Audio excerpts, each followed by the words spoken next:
How many of you know someone in the military? How many of you know someone who was in the military and is now a veteran? If so, how are they? What are they up to now that their time in service is over? Today, I will be discussing the difficulties some veterans go through after their time in service is over and how we may be able to help. This may be important to some of you who know or care about our military veterans. Some of you may have family members who are active duty or veterans. As a veteran myself who has been through some struggles of his own, I have seen firsthand how difficult it can be for veterans to get help. I have talked to many veterans and done my own research into federal documents and reports. Many veterans struggle to re-enter society for many reasons. Veterans sometimes have to deal with issues after their time in service is over. Organizations like the DAV can help veterans overcome their hardships.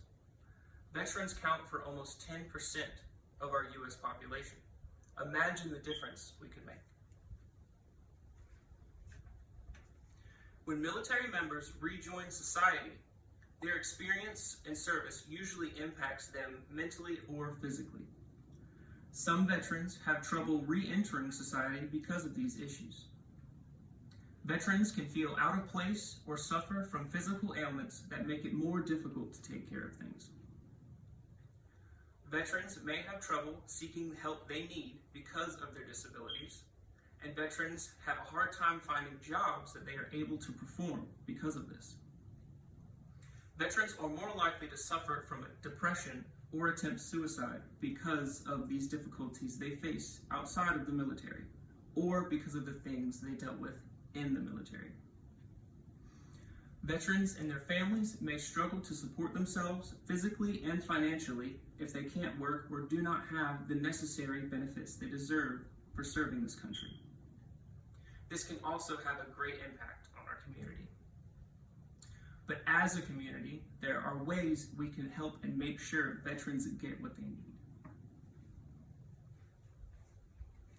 Organizations like the Disabled American Veterans Organization, also known as the DAV, raise money and help support veterans and their families in many ways.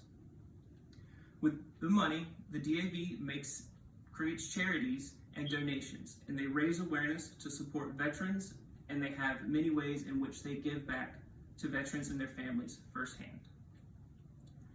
The DAV provides transportation for veterans that need to get to medical appointments. They help veterans file paperwork with the Veterans Affairs to receive benefits for whatever disabilities they may have or suffer that is service related. They also help veterans find employment for jobs through job fairs. The DAV is a good example of how we can help our veterans. Just imagine the impact we could have if more people supported organizations like the DAV. Depression and suicide rates would plummet. Veterans would have the benefits they deserve, and society would also benefit from the skills of employed, healthy veterans. And now imagine if nothing is done to help support our veterans. The homelessness rates of veterans would increase, and so would the suicide and depression rates. Veterans with untreated disabilities will continue to suffer and have no chance at an opportunity to better themselves, unfortunately leading to more depression and higher suicide rates. But with your help, it does not have to be this way. Today, I discussed the hardships veterans face, ways we can combat this issue, and why this cause is so important. There are many ways you can support your local veterans, and as I've said today, the DAV is a wonderful organization that you can support by visiting their website at www.dav.org.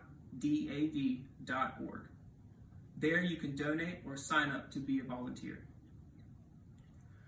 According to the U.S. Department of Veterans Affairs, on average, about 17 veterans commit suicide a day. We all have the power to help make a change and bring that number down.